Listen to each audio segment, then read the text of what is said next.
Good morning.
Ladies and gentlemen, thank you all for joining us. We'll be starting momentarily. We're slightly delayed, but at the moment, I just wanted to do an audio check with the camera crews in the room.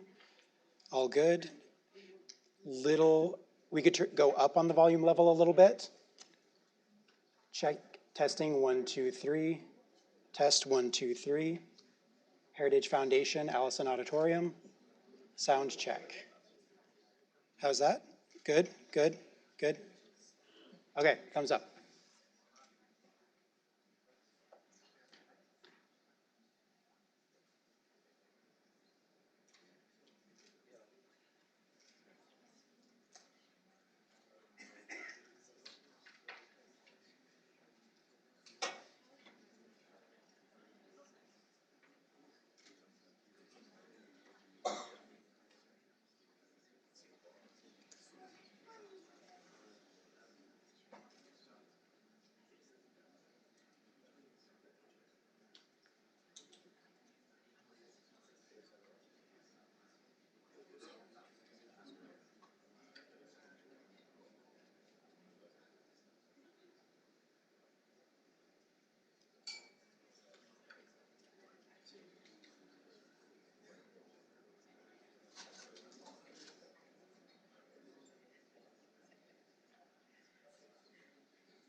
Ladies and gentlemen, please welcome the Heritage Foundation's Executive Vice President, Kim Holmes.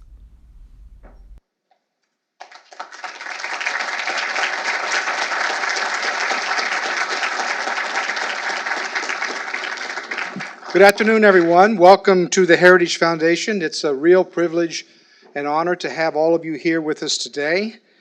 And on behalf of the Heritage Foundation, we are honored to host President-elect Bukele of El Salvador for his first public event in Washington, D.C.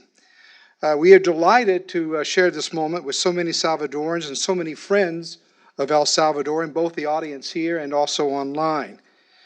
El Salvador is a country of immense importance to the United States.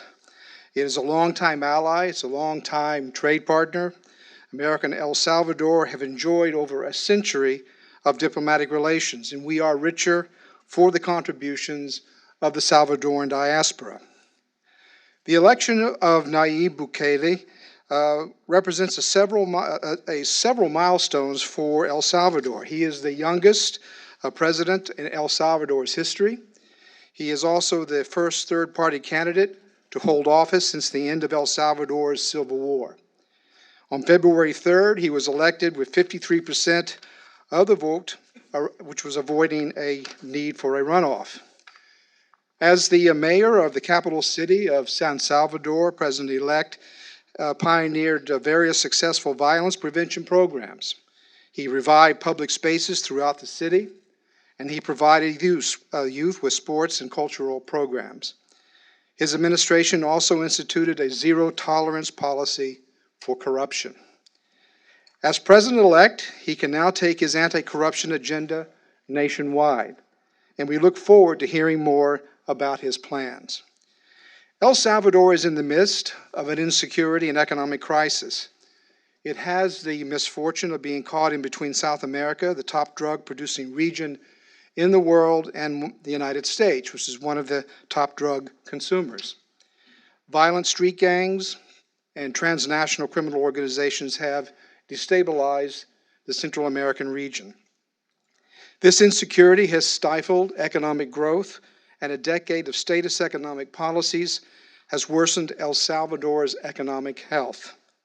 According to the Heritage Foundation's Index of Economic Freedom, El Salvador's economic freedom score has declined during the previous tenure of the government that preceded the current one, from 69.8 in 2009 to 61.8 in 2019. And this government's legacy leaves a legacy of anemic economic growth, weak government effectiveness, and a large surge in violence, homicides, and drug trafficking. Now, we commend the President-elect's support for Venezuela's Juan Guaido, and under the President-elect Bukele's leadership, El Salvador will no longer be an active supporter of Maduro's criminal dictatorship.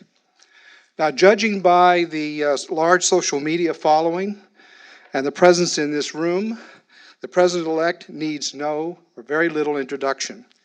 On June 1st, he will be sworn in to office as El Salvador's next president.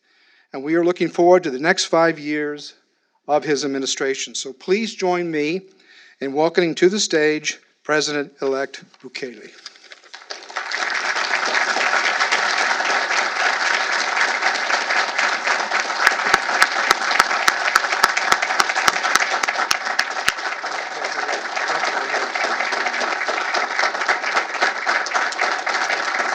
Thank you.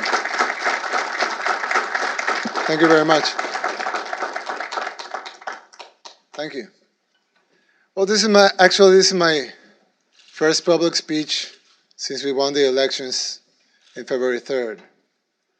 And some people back home said, why did you choose the Heritage Foundation to make your first public speech?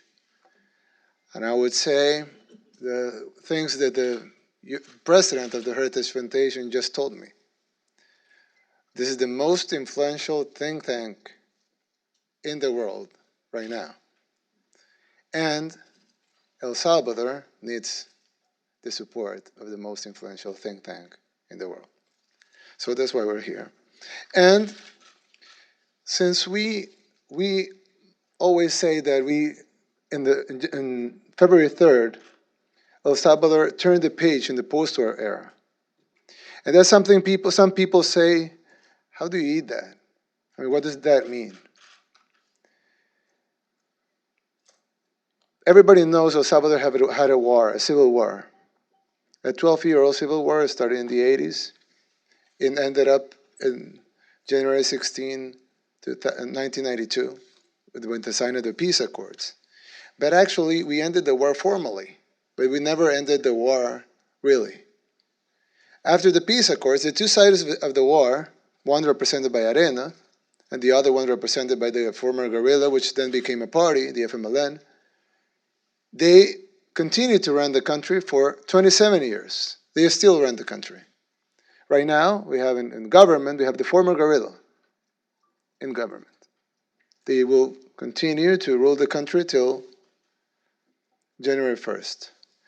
So the real thing is that the international community forgot about El Salvador and said, okay, El Salvador signed their peace accords, they're fine now, let's go somewhere else where they need us. But the fact was that El Salvador was still living in the post-war. And everything that affected us in the war, all of the discussions that became into what we know of as a civil war are still there. The two sides, the same old discussions, the same old ideological divides. So the country needed to move forward. And one step to move forward was to end up this two-side regime, which is the same two sides that fought our civil war. So in February 3rd, El Salvador decided decisively to turn the page of the post-war era. We won by, not by double digits, but by double digits. It's more than 20 points from the second place. We won in the 14 departments of El Salvador. We won in the 14 cabeceras, which is like the 14 capitals of the states here. We won in 14 of them. Out of the 60 main cities, we won in 59. We won in all groups. We won in women, men, young, old, rural, urban, rich, poor. We even won the kids election. Really? By 61%. It's not official, but it gives you a thermometer of the future. And we won the international vote. Salvadorans voted for us 80%. 80% of Salvadorans that voted, living abroad, voted for us. And we won to all of the other parties combined. If you add up all of the other parties, they will stay way shorter than what we achieved on February 3rd.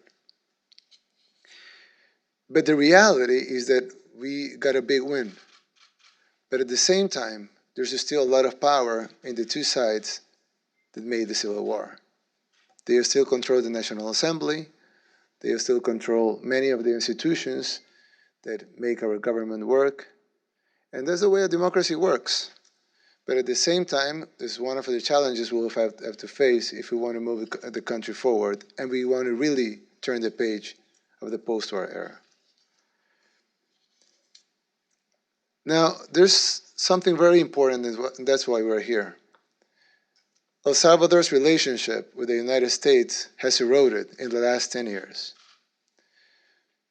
By matters of ideology or by matters of lack of pragmatism, we just forgot that we have a third of our population in the United States, that we use the US currency as our own currency, that 80% of our exports come to the United States, and that 80% of our imports come from the United States. So we weren't making the right decisions. Now we want to make the right decisions. And we want to improve our relationship with the United States as best as we can. How? Someone will say. And actually, we have so much in common. We, we want the same things that most Americans want. We think 90% alike of what American thinks. And if you see, we endure things like free enterprise, limited government. We like freedom of speech. We like democracy. Actually, if it wasn't a democracy, we wouldn't be here. And it was because of a great international observancy of the elections that we didn't have a widespread fraud that would have prevented us from winning. So now the challenges that we face are can be solved with the same recipe that were solved here in the United States. I've always said that Washington is my favorite city in the United States. And it's not because it's the most beautiful or the one with less traffic, but just because of the fact of the vision when it was built. When Washington was built, the U.S. was a poor country. And they built this huge, beautiful city as their capital. So they will impress foreign dignitaries. The wisdom of doing that is not by doing that itself, but by the vision of what they wanted to achieve. Probably in 50 years, probably in 100 years, but they were sure they will be a world power someday. When we go back, probably it wasn't a popular decision, but when we look back, we will see it was the correct decision. And right now, the United States is the most powerful country in the world. So it was a vision that turned into reality. Now, our vision is not to be a superpower. We're too small. But our vision is to have opportunities, is to have security, is to disappear poverty, is to be an example for other third world countries that things can be better when you unite and you use common sense to build a policy.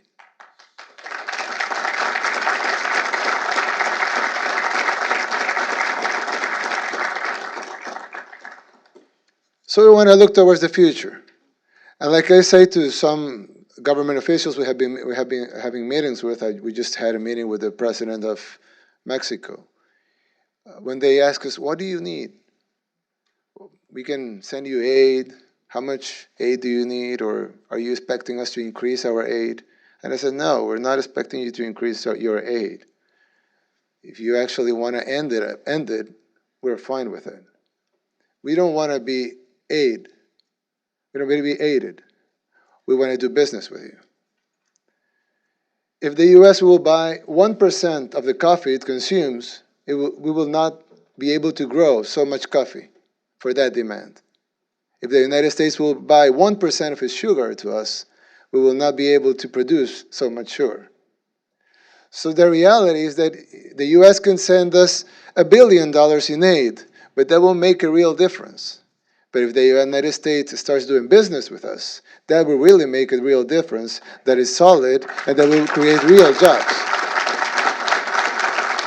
Now, Salvadorans are very, very hardworking people. And of course, any president of any country could come here and say the same thing, right? But this is true. Salvadorans are very, very hardworking people. So when we speak about immigration, for example, we have a common ground. You could, when you talk to somebody, or when you try to make a deal with somebody, you could focus on your differences, or you can focus on the common ground. If you focus on your differences, you will fight. If you focus on your common ground, then you'll find solutions. Now we have common ground. We know the origin of immigration is lack of opportunity and violence in our countries. That's the origin of 90% of our immigration. The rest is professional immigration or investment immigration. But the 95% of our immigration is violence and lack of opportunity in our countries. I say our countries because I include Mexico, Guatemala, and Honduras. So what's the solution? You could do 1,000 counter-immigration programs, and none of them will work as developing opportunities and security in the countries where immigration originates. Why would somebody flee his home? Why? He has everything. His family, his language, his habitat, the country he knows. Why would he flee? Cross through three frontiers, a desert, possibility of being kidnapped, killed, raped, and then for the possibility of crossing a border with no papers and trying to find a job, an underpaid job, maybe 2, maybe 3 jobs. Why? Doesn't make sense only if it's the only opportunity, if it's the only choice. So that shouldn't be the only choice. Now, what if we provide opportunities back home? Someone will say, yeah, that sounds nice, but how would you do it, right? Well, it's actually easy if you understand how the economy works. The real investment is private investment, but private investment has to be lured. And the way the private investment can be lured is by setting the right rules, the security that those rules are not going to be changed, building the basic infrastructure, limit the government to what the government should do, end corruption, and promote your country. And we're starting to do that even before we're sworn in. So we're planting the seeds now. So when we start the government, we can start to reap what we saw. Now,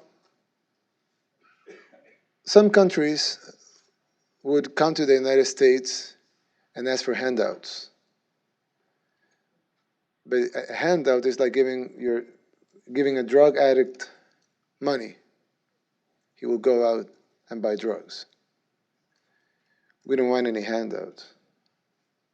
Actually, we're ready to refuse aid if we will jumpstart commerce.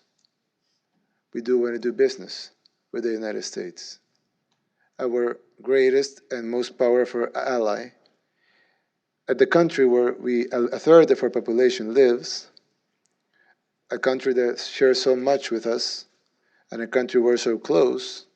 It's actually easier to come from El Salvador to Miami than from New York to California. So we hope for a new era, not only in El Salvador, but in our relationship with the United States. Some people have said, oh, but the current administration has said some bad things about your country. And I would say, well, the best way to answer is not getting into a fight with your greatest ally. The best way to answer is to make your country better. So then the speech will change. Because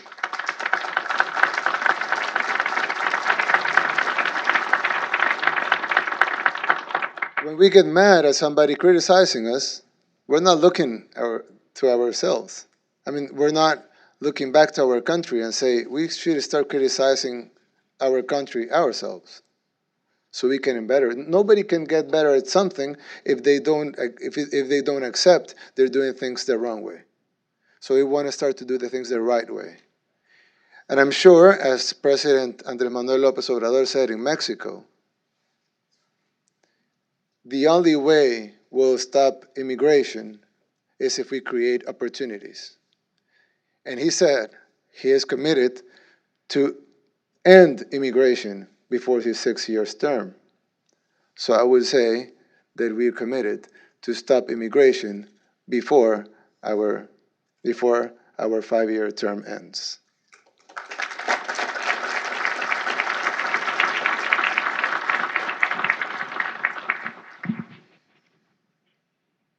I haven't said that before, and I will say something that is also new.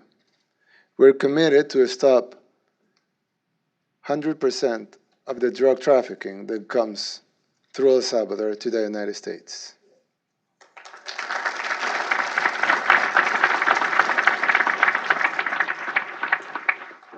We already have a plan, and we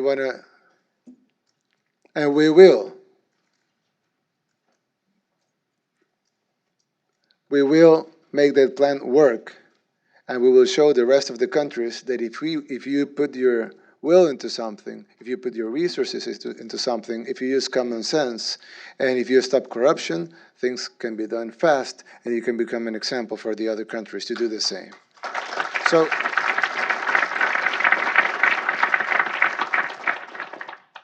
So then we become a real partner, a small one, but a real one. So if we're a partner, we want to be treated as a partner, and more than a partner, as a friend. We're friends with the United States, and we expect the same from the United States to us.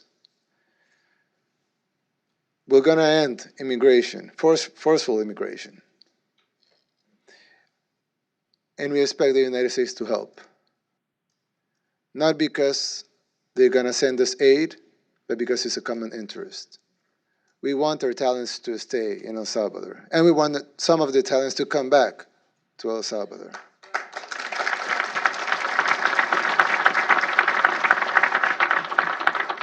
You know how much a Salvadoran immigrant stays without a job? The average, the Salvadoran immigrant stays without a job in the United States? The amount of time? 12 hours. That's World Bank info. The average Salvadoran family earns $80,000 a year in the United States. Why? Because they're hardworking. They can work 2, 3 jobs. We want them people back.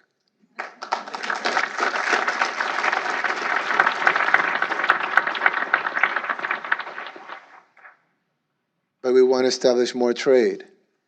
We want the U.S. to buy our products. We will buy their products too. We can be small, and we cannot small dent in the U.S. economy, but we could be an example of the relationship that the U.S. could have with other countries, and how a small country, which is in the third world, some say it's a developing country, some would say it's not developing. But the real thing is that we could show that El Salvador, with how it seems right now, it could be totally changed. If you turn on TV, if they're talking about El Salvador, they will be talking about gangs, violence, caravans, corruption. In 2 years from now, you will put the TV on, you will see El Salvador, they will talk about surf, tourism, jobs, economic growth, a partner and an ally of the United States. So perception will change because reality will have changed. Now,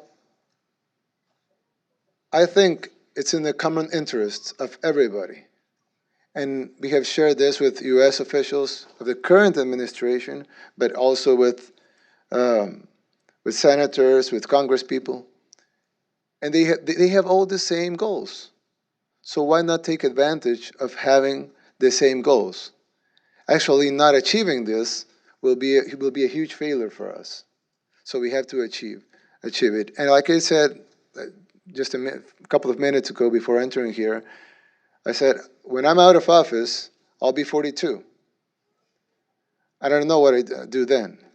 I cannot run for anything, and I don't know. I don't want to write a book. So, but I would want, I would, but I would want, what I would want to do is to look back and see those 5 years I was in office as the years that El Salvador changed and put the country in the right path.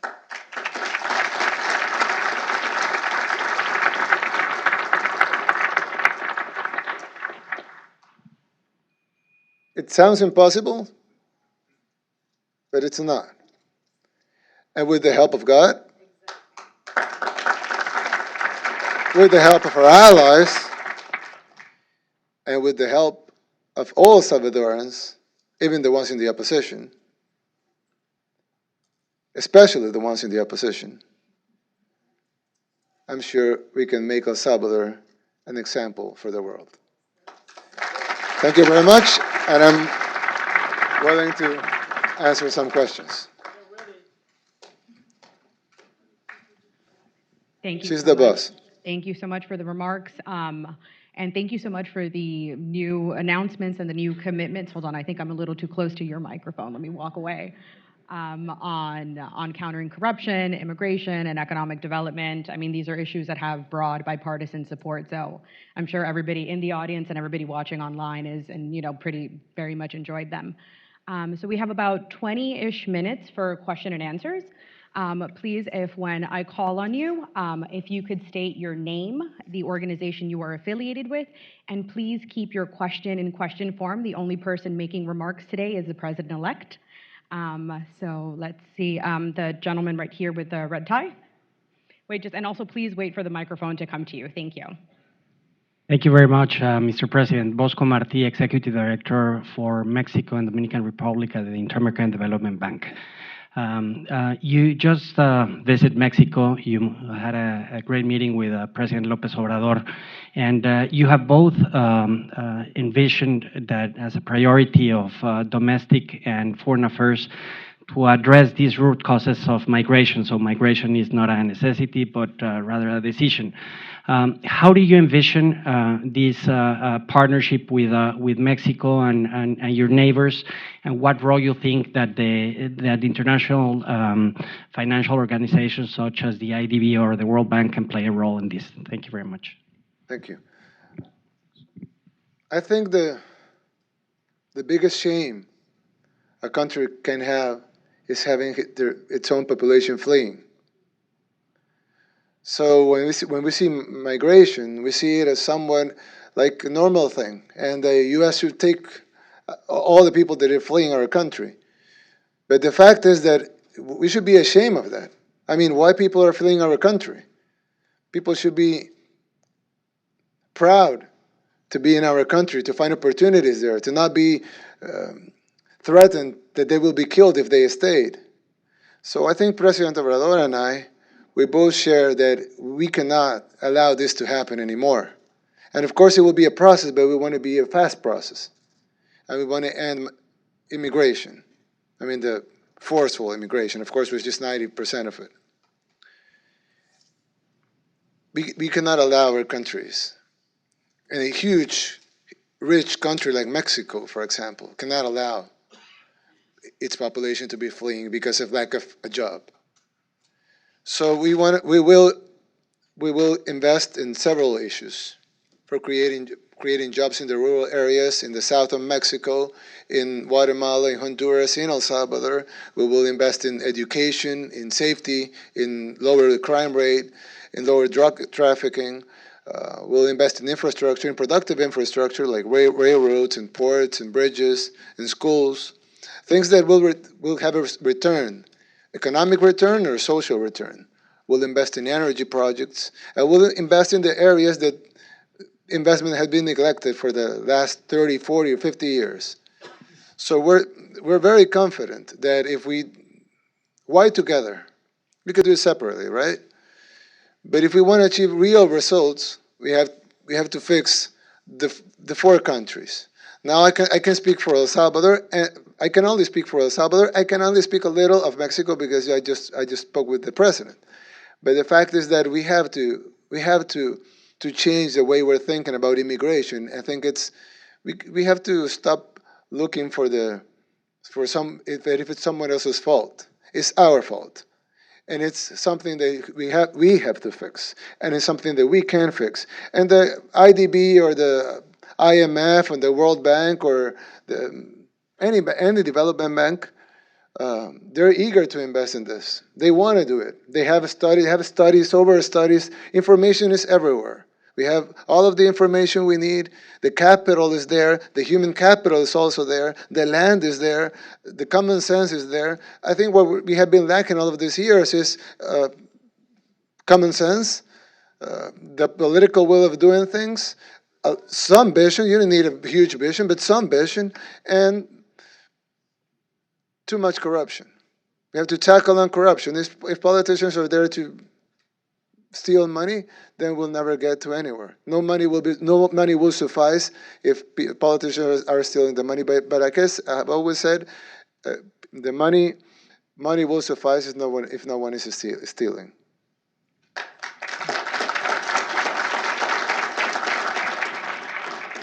And let me jump in here really quick and take moderator's prerogative. How do you plan on stopping politicians in El Salvador from not stealing money? How do you think that can be done? I would say, I will steal these words from President Obrador. When you clean the stairs, you clean them from the top down, not from the bottom up. So we'll start by the president not stealing. Then we'll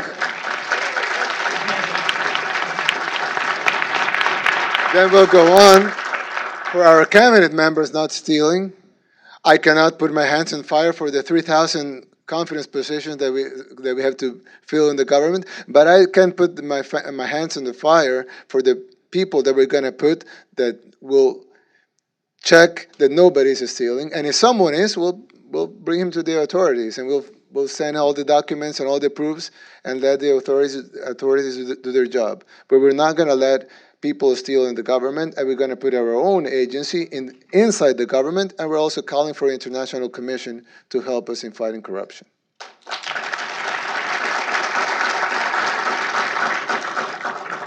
Let's move really quickly to the right side of the auditorium, my right, your left.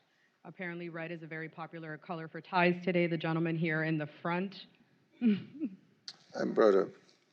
Thank you. I'm Dan Erickson with Blue Star Strategies. Congratulations on your election. Thank you for being here today. I hope you do change your mind about writing a book as well. I want to ask a question. It's meant to be a friendly question, but maybe it's a tough one. I don't know. The previous government or the outgoing government changed relations with Taiwan in favor of China. And I would like to know how you're thinking about the China question. Would your government think of reversing that decision and going back towards diplomatic relations with Taiwan, or how do you see that evolving in the future? Thank you. Thank you. That decision hasn't been. That decision hasn't been taken. But we have spoke about that. We just had a meeting about it. China is not playing by the rules. They don't respect the rules. They don't respect the rules of commerce. They go in, they do projects that are not feasible. Then they left the countries with huge loans they cannot repay, and that they use that as leverage. They manipulate the currency, and then they want you to respect their manipulation of the currency.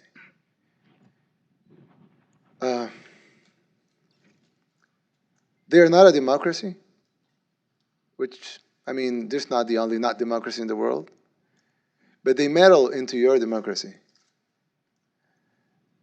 So we want to be friends with China, but China has to be friends with us.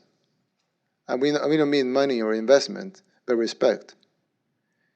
So what we are studying right now is that we want a relationship with China if it's based on respect. But right now, we haven't seen that from them. So we're studying that decision. I know it hasn't happened in the last 30 years. No country has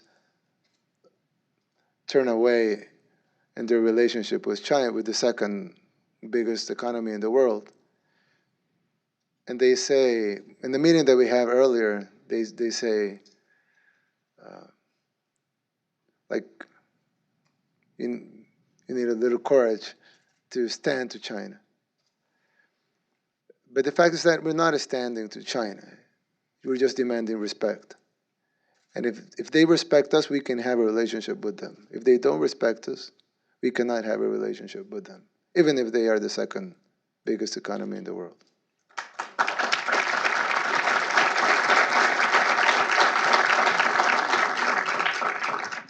Now over to this side of the room, gentleman in the yellow tie, please. President-elect Steve Johnson from the International Republican Institute. My wife and my two boys lived in El Salvador some years ago, and we can remember in the 1980s and the 1990s that El Salvador was the economic engine of Central America.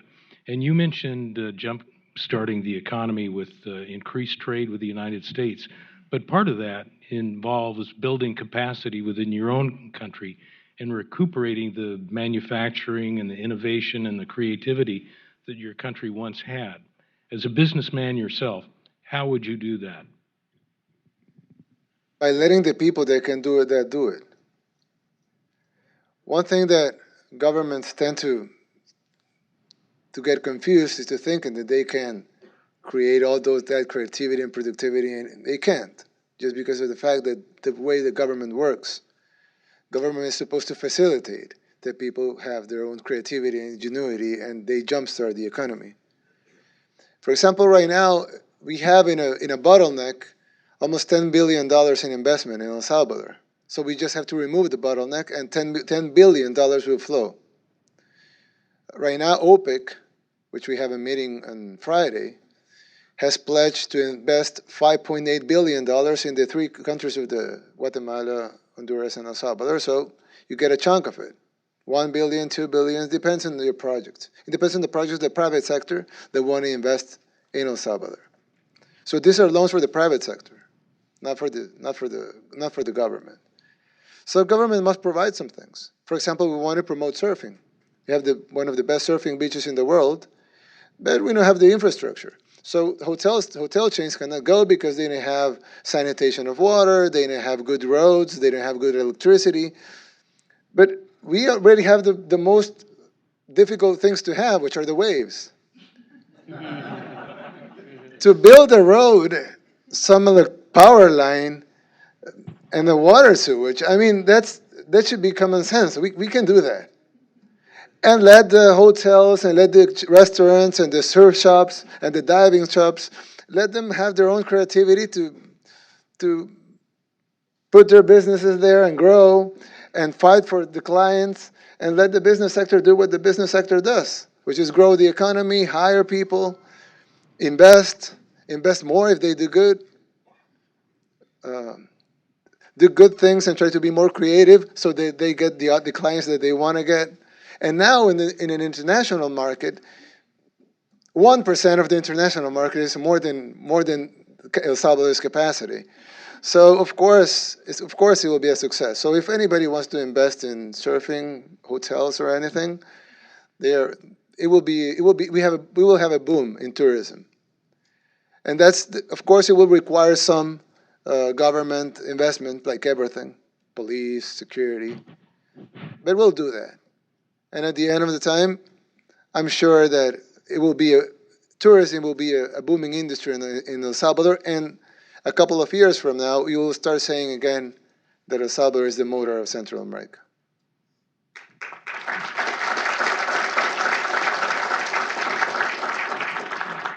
We have a microphone in the back, the gentleman in the back with the suit, glasses right there, who's been very patiently waiting.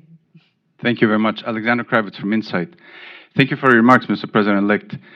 As a Salvadoran, I want to congratulate you on your remarkable, indeed historic electoral win. And I think that even Salvadorans that did not support you in the election, you have generated great hope and expectations that you will be able to move El Salvador in a new direction, as you said, and all support you in that. I have two questions, one about El Salvador, one about your visit here. Are you going to have time for one question, just to be considerate of the audience? One question. So I'll go to the second question about El Salvador. Would you be willing to consider naming former government officials or former officials from ARENA or FMLN administrations to your new cabinet? Thank you. More than that, I think it's important that we if we want to turn the page in the post-war era, we have to turn the page. We have to start turning the page ourselves. So if we start to fight with our former electoral adversaries, then we're not giving the example. So on Monday,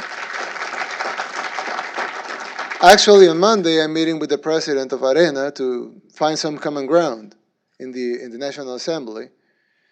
I bet we have 100 things we don't agree on, but I bet we have 200 things we do agree on. So let's keep the 100 things we don't agree on for later, and let's approve the 200 things we agree on Monday. So right now we haven't taken decisions of the cabinet, but of course there's capable people in the right and the left. And for us, I think we transcend, our movement transcends ideology. I mean, I don't consider myself of the right or the left. I just think, if you ask your kids, do they consider to be on the right or on the left, they will say that. I don't care. So they want pragmatism, they want solutions. I mean, fighting against corruption, is it from the right or the left? I mean, it's just common sense. You have to stop politicians from stealing money. Investing is from the right or the left. Everybody wants investment, private investment. It's on the right or the left. Well, we could say right if you consider the left like communism, right? But is it liberal or progressive or conservative? I mean, everybody wants private investment. So we really want to focus on the things that we share and not focus on the things that we disagree. And of course, there's very capable people in the right, and there's capable people in the left, there's capable people in the center, and there's capable people that have never been in politics because they have never trusted politics. But now they're beginning to try and trust and be confident that our country can improve and be better. So of course, all on board. If there's good people that want to serve their country, jump in.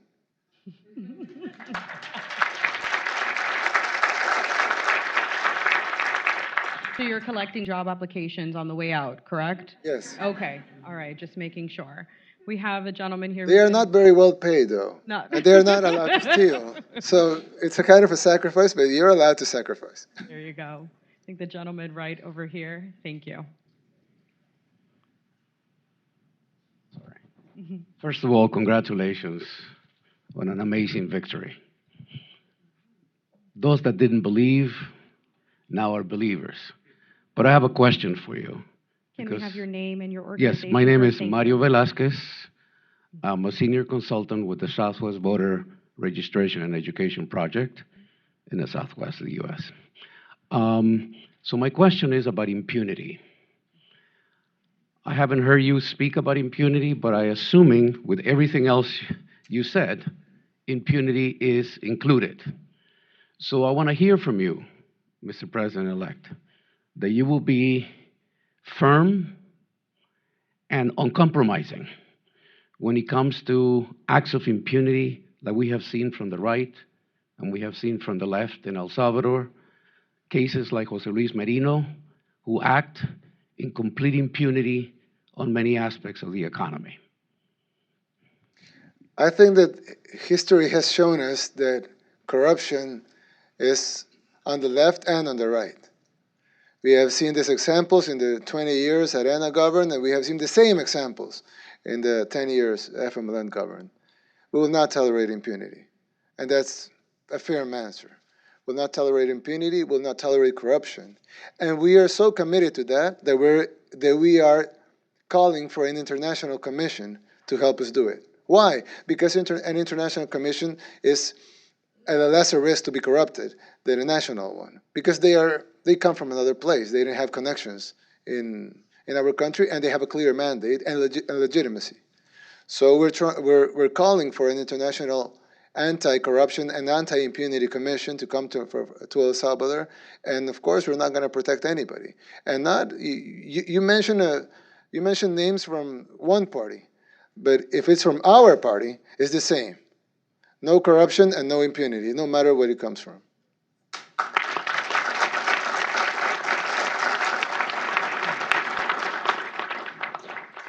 We have a gentleman in the back right here with a pink tie who's been waiting very anxiously. Thank you. Congratulations, Mr. President-elect, on a very historic and unprecedented break of the bipartisanship in El Salvador. I have a question. My name is Saul Diaz. I am a radiation therapist at Mary Washington Healthcare.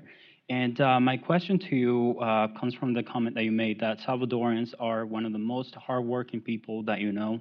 And I could not agree more on that statement. My question to you is, what will your administration be doing to try to attract all the talent that has unfortunately left the nation in terms of coming back and contributing to the economy and the society itself?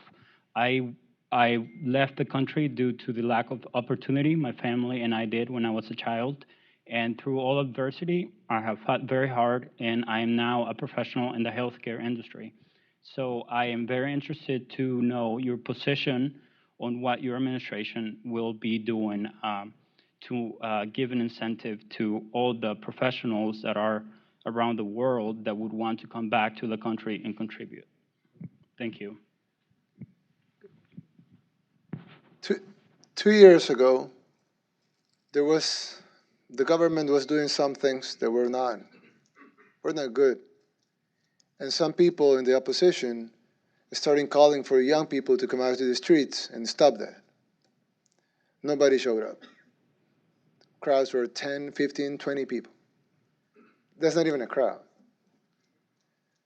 And politicians and analysts in TV started asking, why the young people don't come out? They should go out. And I said, young people will go out when they are inspired. They will not go out when they are to be used. So when we won the elections, a lot of tens of thousands of young people get out. I said, see, they are inspired now. So the way of attracting people is not by giving a subsidy or guaranteeing a job, because they already have one here and probably better paid, but try to inspire them to do something good for their country. I've spoken with thousands of Salvadorans living here in Washington, in the DMV area, in California, in Boston, in New York. And they've told me different stories. Like, I want to put my business over there, but I'm afraid I will be rented by the Maras. Or I want to go back there, but I don't know if I find a job. Or I want to retire there because my retirement will give me more for my buck in El Salvador than it gives me here. But I'm afraid of what I will find over there. And I've heard also, I'll go back there when you win. I'll go back there when you're sworn in. I will go back there when I start see the changes that you're promising. So the fact is that one thing brings the other, like the chicken and the egg. But the real thing is that what can make that happen is inspiring people. And I bet not only Salvadorans will go, but also people from all over the world. Because when you see something that is inspiring, a thing that you can build, a thing that you can be part of that history, you will be eager to do it, even if you sacrifice a couple of bucks.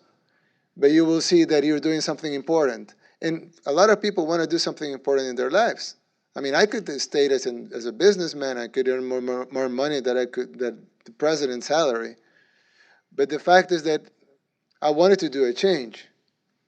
Our ministers are not getting overpaid like they were getting in the previous government, in the actual government. So their salaries are not that high, but I bet there's thousands of people that want to do that job because they want to change their country. So I'm sure that in the 3 million Salvadorans living abroad, if we find 5%, that's 150,000 people, 150,000 talents, 150,000 hardworking people with a dream and with hope that they can rebuild our country and make it an example in the world.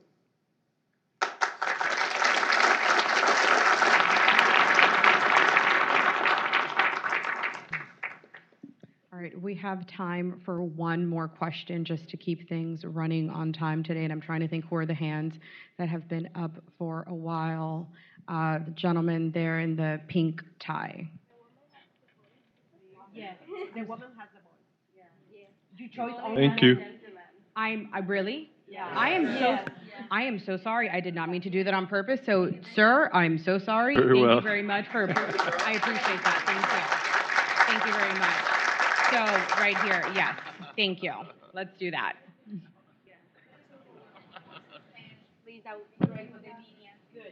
Okay, we'll have her ask a question, and then we can do that afterward, just to keep things on time. Thank you. Hi, thank you. My name is Alessandra Clara, and I'm a consultant on corporate social responsibility. And I have a master's in social entrepreneurship. So it's all about measuring the impact that businesses have in society.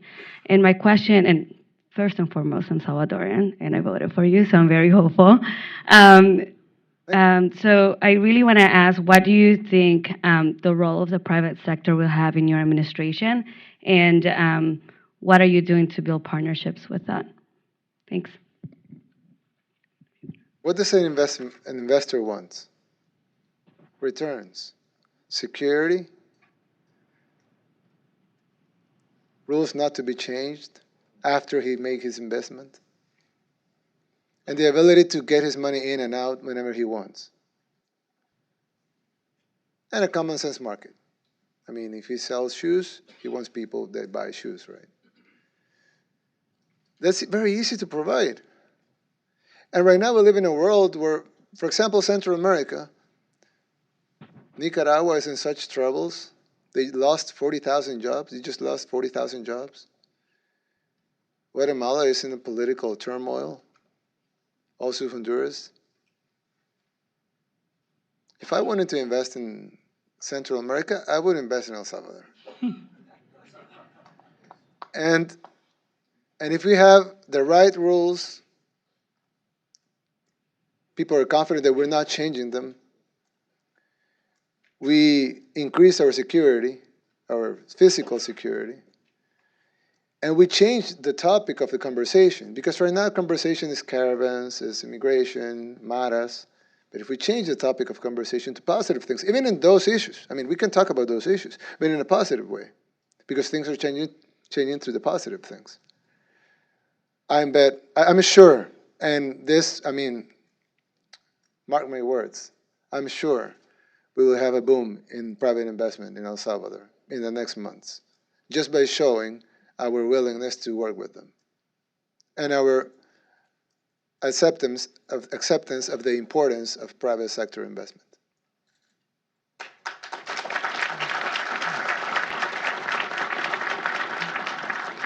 See, since I was told I have not called on enough ladies, and I deeply apologize for that because I was not on purpose. We're going to call on one more lady, and just to and we're going to take things a few minutes over, but I hope that's okay with you. I think we've seen, yep, right here in the front with the blazer. Thank you. And she will be our final question for today. Thank you. Yeah. Thank you. My name is Rocio Treminio. I'm the mayor of the town of Brentwood. My question is, you have explained a lot of investment, and I would like to know, what is the focus? What is the industry focus that you want to have? What is the administration is going to, what are the sectors that you're planning to bring to El Salvador? All of them. Okay. You know, when we were campaigning, we did some promises of big projects, an airport, expanding the port, both of our ports, a railroad. And people were saying, we don't have money for those types of projects. They're too big, and we need other things. And I say, imagine an island, right? You have an island, a desertic island. We just found an island. And we said, let's build a country in that island. That island has enough land and natural resources to build a country. Okay, now there you have $10 billion to build the country. And you have 200,000 people to build your country with 200,000 people and $10 billion. What you will do? What's the first thing you would do? A port, right? And then what you do? An airport. And then a government center, and roads, and a hospital, and schools. And then a power plant. And then area for industry, agriculture, tourism. You find the best beaches, and you do the tourism over there. And then you start building an economy and a country in an island that works. The other way is the way that was proposed by our electoral adversaries. Spend the $10 billion and start giving free food, free things, handouts. The next year, you will have 9 billion. And you continue to do that. In 10 years, you have nothing. You will have no port, no airport, no roads, no schools, no hospitals, no government center, no tourism area, no agriculture, no industry, no jobs, and people will expect the handouts where there's no more money, like in Venezuela. So there's no more money to give. So what will happen? The country is in bankruptcy. So what we're going to do in El Salvador is do the right thing. Of course, the example I just did is an XML example. You have to scale. But what we're going to do is the common sense thing. We need a railroad. It's ridiculous to go from La Unión to Huachapan. You take 8 hours. I mean, you should take 1.5 or 2. So we will build the things necessary for a country to work, and the investment will flow. Who said this? Kevin Costner? Build it and they will come? Yeah, we'll build it, they will come. Okay, the founder of Wendy's then. I'm pretty sure that's the first time at a Heritage event where we're closing on either a Kevin Costner or a Wendy's founder quote. But with that, sir, on behalf of the Heritage Foundation, we deeply appreciate you coming here and delivering your remarks. I mean, I can tell you this, I've been at Heritage about 5 years. This is the largest crowd I have seen because we also have an overflow room downstairs, and we have thousands of people watching online. So if everybody in the audience can please join me in thanking the President-elect for this fantastic event.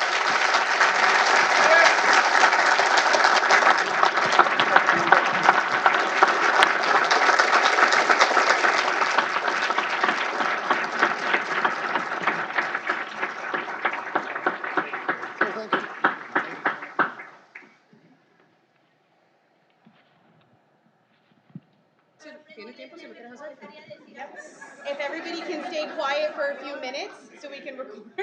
You want to do it outside or right here? Here is fine, yeah, because the system's connected.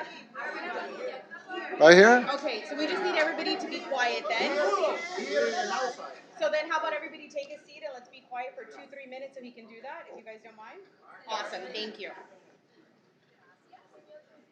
There you go. So just, he'll deliver a 2-3 minute remark in Spanish and we'll just go. Las dos cosas vienen de la mano. En El Salvador hemos tenido, según cálculos no míos, pero según cálculos que están ahí, incluso en libros y en escritos y en estudios, en El Salvador solo en el tiempo de Arena se perdieron del Estado en malversaciones, robos, etcétera, más de 37,000 millones de dólares. 37,000 millones. Si le sumamos los 10 años del FMLN, no pudiera cuantificarlo porque no hay nadie que haya hecho un estudio, pero imagino que serán otros cuantos miles de millones más. Según el plan El Salvador Seguro, se necesitan 1,000 millones de dólares para poder asegurar El Salvador. Eso es 40 veces menos de lo que se han robado los corruptos. Entonces, no es que nuestro país no tenga dinero para combatir el crimen, es que nuestro país, el dinero que teníamos para combatir el crimen se lo robaron. Ahora no vamos a llorar sobre la leche derramada, pero el ingreso sigue estando ahí y pues ahora podemos poner el dinero de la gente, trabajar para la gente y combatir la criminalidad en 3 formas. La primera es con la prevención, compitiéndole a los jóvenes en las pandillas, para que los jóvenes tengan una oportunidad mejor que entrar a la pandilla. El ingreso promedio mensual de un pandillero es de $300 al mes. No es difícil para el Estado mejorar eso. Nosotros podemos hacer oportunidades para que nuestros programas de deporte, de cultura, de arte, de becas, de educación, de empleo, etcétera, de oportunidades, de poner una empresa, sean mucho más atractivas que entrar a una pandilla que los maten. La segunda es combate a la delincuencia y para eso necesitamos más recursos para la policía y sobre todo el uso de tecnología. Al día de hoy ni siquiera tenemos un laboratorio forense. Ahora vamos a invertir realmente en combatir la delincuencia de una manera inteligente. Y la tercera es la reinserción. Tenemos cárceles que son universidades del crimen en lugar de ser centros de rehabilitación. Necesitamos que sean centros de rehabilitación, no solo porque es lo correctamente humano para hacer, sino porque son la gente que tiene penas de 5 o 10 años y ahí ya van 9. En un año van a salir inexorablemente, queramos o no. Entonces es mejor que salgan con una actividad, que salgan graduados de algo positivo y no que salgan graduados de delincuentes como están siendo graduados ahora.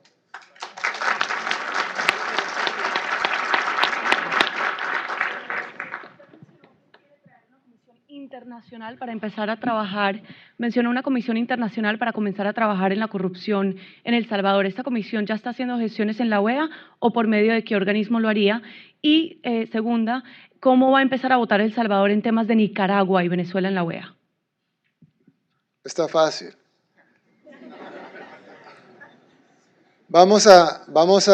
Ya hemos hecho el llamado para la Comisión Internacional contra la Impunidad y la Corrupción. Lo bueno de una comisión internacional, como lo dije hace un rato, es de que quita la influencia o quita la mayor cantidad de la influencia que pueden tener los corruptos sobre la comisión, porque la comisión por su naturaleza es internacional. Y segundo, está avalada por un organismo internacional. Puede ser la ONU o la OEA, hemos hablado con ambos. Incluso el doctor Almagro de la OEA, incluso tuiteó de eso hace unos meses, está dispuesto a trabajar de la mano con la ONU, lo que sería inédito. Generalmente la OEA y la ONU no trabajan de la mano, en este caso sí están dispuestos a hacerlo. Así que pudiera ser con la ONU, pudiera ser con la OEA o pudiera ser con ambos, trabajando en conjunto. Pero definitivamente tiene que ser internacional y tiene que ser avalado por una organización respetada. En el caso de Ortega y Maduro, pueden irse despidiendo de sus aliados de El Salvador.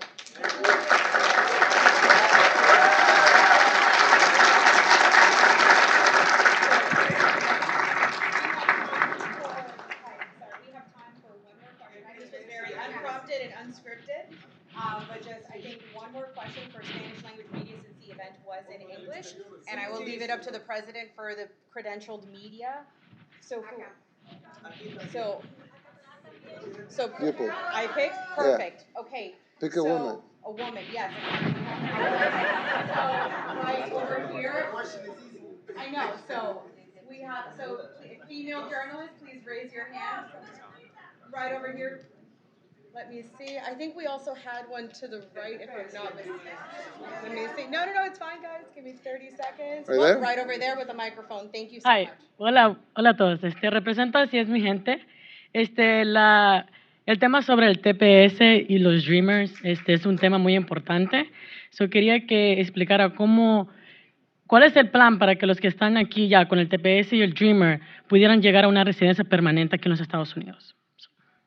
Nosotros estamos trabajando de la mano con el gobierno de Estados Unidos. Hemos recibido delegaciones de senadores, de congresistas, de los dos lados del aisle. Estamos trabajando con los oficiales del gobierno de Estados Unidos. Yo creo que es más fácil, estoy seguro que es más fácil solicitar algo desde la posición de un amigo y de un aliado que está colaborando y no de la posición de un enemigo, como ha sido los últimos 10 años. Yo estoy seguro de que vamos a encontrar alguna solución que sea de beneficio para todos. Lo que sí tenemos que cambiar es nuestra mentalidad de pedir, pedir y pedir sin dar. Tenemos que empezar a hacer un quid pro quo. Igual que cualquier amistad, igual que cualquier relación, incluso de pareja, no se puede pedir si no se da. Entonces nosotros queremos empezar una relación con los Estados Unidos, no solo de socios y de aliados, sino de amigos. Y estoy seguro, porque así funciona la naturaleza humana, que vamos a recibir de parte de ellos un trato similar. En cuanto a los detalles, pues eso lo vamos a ver con ellos. Y sabiendo de que la única forma de llegar a un acuerdo sostenible en el tiempo y no estas parches temporales es que sea algo que tenga ganancia para ambos. Y no que sea simplemente una forma de llegar y pedir como siempre se ha hecho. Pero estoy seguro que vamos a encontrar algo que nos beneficie a todos. Thank you all so much. We are running about 15 minutes behind schedule, but thank you all so much for coming. Thank you so much.